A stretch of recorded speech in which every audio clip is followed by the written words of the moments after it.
I'm Petey, I'm Adam. And I'm Jared. and we will be investigating viable options for a fission reactor that utilizes liquid sodium heat To exchange. gain a better understanding of our topic, we wanted just to look into generally like an overview of how nuclear power is generated. So the breakdown of how it works essentially is there's an initial nuclear reaction which generates a large amount of heat. This heat is transferred to some type of material. In our case, it's going to be salt, the liquid sodium. This material is run through a heat exchanger, and this heat exchanger then transfers that heat from the initial material to another material. In our case, it's going to be water. This water is going to be then boiled and generate a large amount of steam, which is going to turn a generator. And this generator is going to generate large amounts of power. So there are some benefits to using sodium as your initial material. One of them is it allows the reactor to run at a very high temperature. This is very beneficial for a couple of reasons. It's definitely useful because the high temperature allows the reactor to run at a higher efficiency. The hotter reactors run, the more efficient they are. And it also allows the reactor to run at a lower pressure.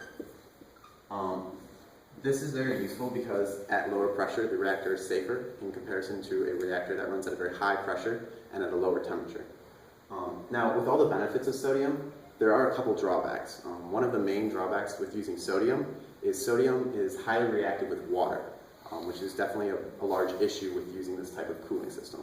To deal with this problem, we need a proper piping system made of a proper metal alloy. So what actually makes a good metal alloy? Well, the first thing is we need to have a high melting point. The reason being is because this sodium that we're pushing through is really, really hot. It's greater than 1400 degrees Celsius. So an example of something like this maybe would be like a tungsten or something like that, because if your pipe starts to melt, you're dealing with a lot of problems. Next thing, we need it to resist corrosion very well. And this is a longevity thing as well as a safety thing. The reason why is because as it starts to corrode, you're dealing with a lot of, it gets weaker, it can't take heat very well, it can't take pressure very well, and things will just start to break. The next thing we need to deal with is what is called a thermal expansion coefficient. And basically what this means is how well does it expand and contract. We want something that's really low in this category because expansion and contraction is coefficient. Expansion and contraction is really bad. It's like the cracks you see on a sidewalk. It's only the problem is cracks on a sidewalk, not so much of a bad thing. Just cracking one of these pipes, it's a very bad thing. So, and the last thing we need to add in here obviously is cost, because we need to have it a proper cost. If we had like diamond or tungsten, it could fit most of these, but obviously that would be very cost inefficient. So, looking at all of these, maybe for example a nickel chromium alloy would have a high-ish melting point, be able to resist corrosion pretty well, have a decent thermal expansion coefficient, also be pretty cost-effective.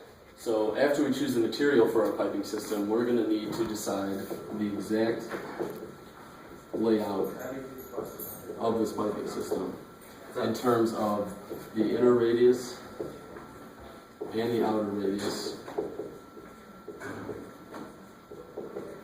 along with the length of the pipes.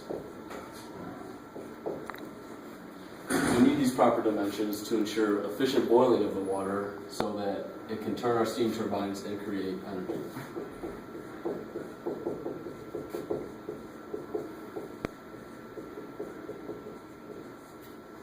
To get these dimensions, it's quite simple. All we need to do is use heat transfer equations.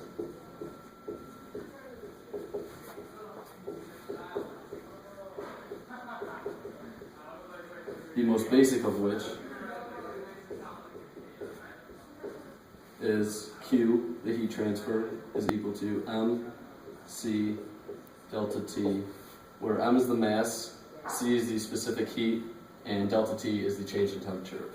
But for our purposes, we're going to need an equation that takes into account conduction heat transfer, which is Q, again, the heat transfer is equal to K, A,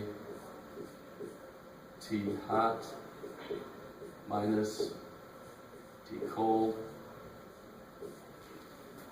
times T all over D, where K is the thermal capacity, A is the cross-sectional area of the pipe, the T hot is obviously the higher temperature, the T cold is the colder temperature, the lowercase t stands for the time for the entire heat transfer to occur, and D is the thickness of the material.